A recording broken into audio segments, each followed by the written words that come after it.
Assalamu alaikum wa rahmatullahi wa barakatuhu. My dear respected brothers and sisters, welcome to day 16th, a very special day in the month of Ramadan. Indeed, we are in that portion of the month when we seek forgiveness from Allah subhanahu wa ta'ala. So I trust that we are doing that, inshallah.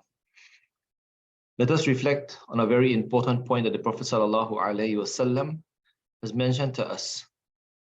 In the hadith by Abu Hurairah radiallahu ta'ala anhu, the Prophet sallallahu alaihi wasallam said to us, Inna Allah la yanzuru suwarikum. Allah subhanahu wa ta'ala does not look at our features, our bodies, the way we shape, the way we look, what color is our skin, whether to other people we are attracted or not. He does not look at these things. And he says to us, Walaki yanduru ila qulubikum. But he looks at our heart. Allah looks at our heart, wa a'malikum, and at our actions. We are striving in this month for that purpose, to purify our heart and to ensure that our actions are intact for the sake of Allah subhanahu wa ta'ala. And the Prophet ﷺ emphasized upon this by pointing towards his heart and saying, At-taqwa ha huna, at-taqwa ha huna. Taqwa is here. And he pointed towards his heart. And he said, At-taqwa ha huna ila sadri, towards his chest, referring to the condition that we are striving only to attain this level of purification.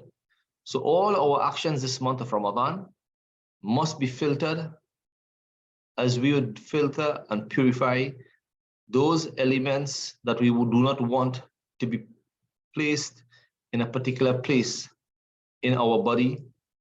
So we use a filter to purify things that we want and to leave out the sediments or whatever is wrong in the sense of things that are not part of what you truly desire.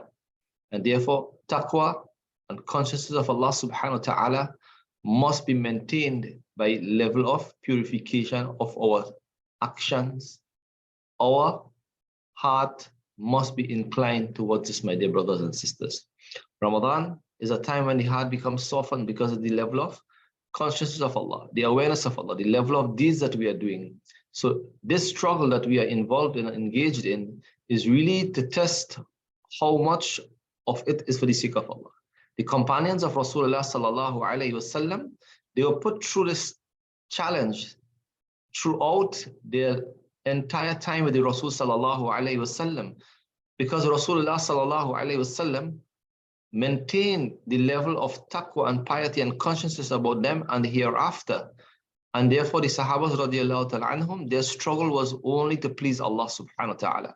Therefore, we focus our deeds, our actions only for the pleasure of Allah and hoping to please Allah subhanahu wa ta'ala by them. No matter how big these deeds are or how small they may be, but if Allah is pleased by these actions, then Allah subhanahu wa ta'ala will reward those actions with such a measure that we cannot even look at and even consider of being what it is in terms of measure in this world nor in the hereafter. May Allah subhanahu wa ta'ala grant us the consciousness of how valuable a deed that is done with the consciousness of Allah, for the sake of Allah, and the weight that it will carry, be within our thinking and our actions for His pleasure, inshaAllah. May Allah subhanahu wa ta'ala grant us this ability that we will continue to strive for His cause, inshaAllah.